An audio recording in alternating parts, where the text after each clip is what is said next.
Hey everyone, so I thought quickly I would just discuss with you I say art, but basically using the travel visas that you have that's connected to your country's passport. And so every country has the ability to have visa-free travel to certain locations. And so sometimes those give you 2 weeks, sometimes they give you 30 days, sometimes it's 3 months. And if you really wanted to, and if you had the ability to support yourself in doing so, you could travel from visa-free country to another, being fully independent and pretty much not answering to any particular system. So if you didn't like it, you would just leave and go to another place that honors your visa, right? And so when I say visa free, so like your passport enables you a visa on arrival, and that's when you arrive at a country and they just put a chomp on your passport and they say 14 days, 30 days, whatever. You should plan that out and get good at it if you're going to do that full time, but you can do it if you stay out of the country. I'm referring to the United States, because the United States is the only country that taxes you on your birth that I'm aware of. I mean, so no matter where you go, if you're a U.S. citizen, you are taxed on everything worldwide. There's no escaping the IRS if you live out of the country. So don't let anybody fool you to think that's what people are doing, because they cannot. They're still filing their taxes, and they actually have more requirements than the average citizen back in America, right?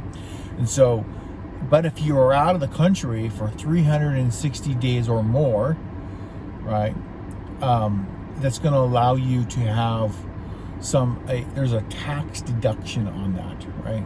And now I think that's determined by Congress, maybe annually. I am not sure. So they could change that deduction, remove it altogether.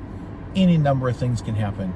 And I would assume that whatever you're getting as deductions today is probably going to go away. As governments start looking for more and more money, they have a tendency to want to, take away those deductions. And most expatriates aren't super vocal politically, so it's an easy target, and they want their money just as much as they want everybody else's. And so there's that tax advantage there, but you still must file, and you must file your FBAR is what we call it, and that is basically you have to give the U.S. government where your bank accounts are, right? They want numbers, they want details, right? So think about using your travel visas that's already connected to your country's passport. Now, this same thing applies whether you're Australian or you're British, Indonesian, whatever, it doesn't matter. Every country has visa-free travel agreements with other countries. And so you can use that to your advantage. Now, just make very, very careful. Do not overstay your visas. And if you need to stay longer than that visa is, look and see what's the rules are. And it's probably just as simple. You just have to go and fill out some paperwork at maybe an immigration office or something, and they just extend your visa from 30 days to 90 days, or maybe an extra couple months. I'm not sure, because it's country specific. So think about that.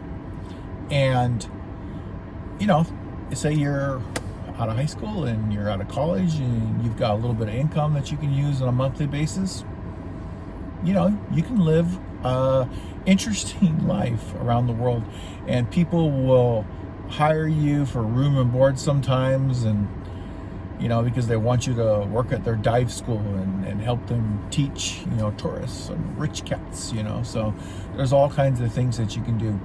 So hey, until next time, traveler on one.